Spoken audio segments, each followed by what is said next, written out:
आज आपको सुनाएंगे क्राइम से जुड़ी हुई कहानी वीरप्पन की।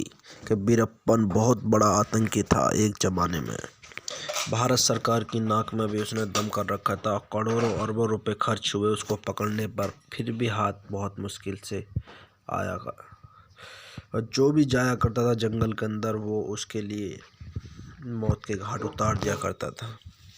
बहुत खतरनाक आतंक था उसका, और जंगल का वो राजा था और अपने आप को पूरा बादशाह समझा करता था। पूरी कहानी बताएंगे वीरप्पन की कि वीरप्पन कहाँ पैदा हुआ था।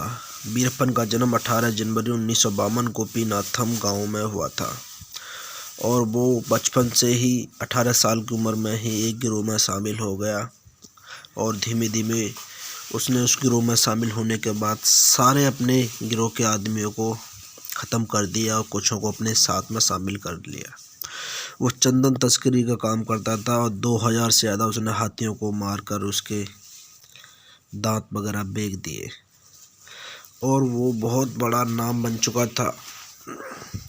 जो पुलिस वाला उसको पकड़ने गया, उसी को उसने मौत के घाट उतार दिया। वो वापसी कभी भी लौट कर नहीं आया, और वो कई जानवरों की आवाज़ निकाल लिया करता था।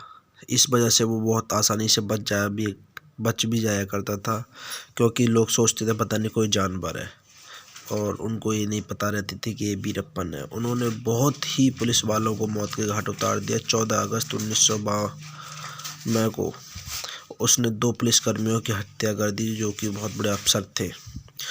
उसने राजकुमार, फिल्म अभिनेता कर्नाटक के राजकुमार को भी अपहरण कर लिया था, और उनसे बहुत मोटी रकम लेकर उनको छोड़ा था।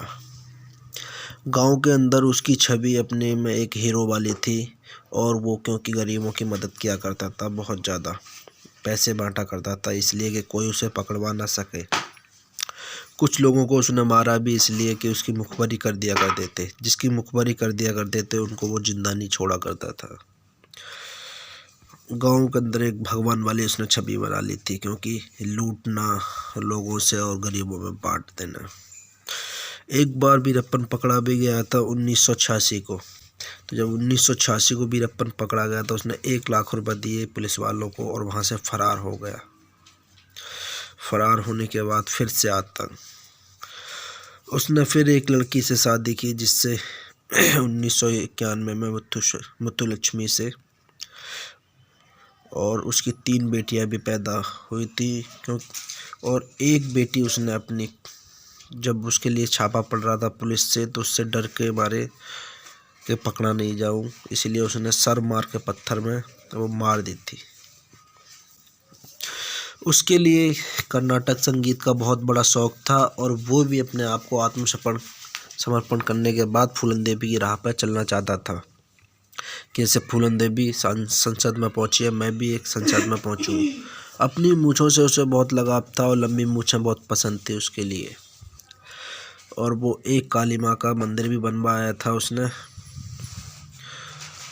1990 में एक उसका जो निजी साथी था वो पकड़ा गया, और उसकी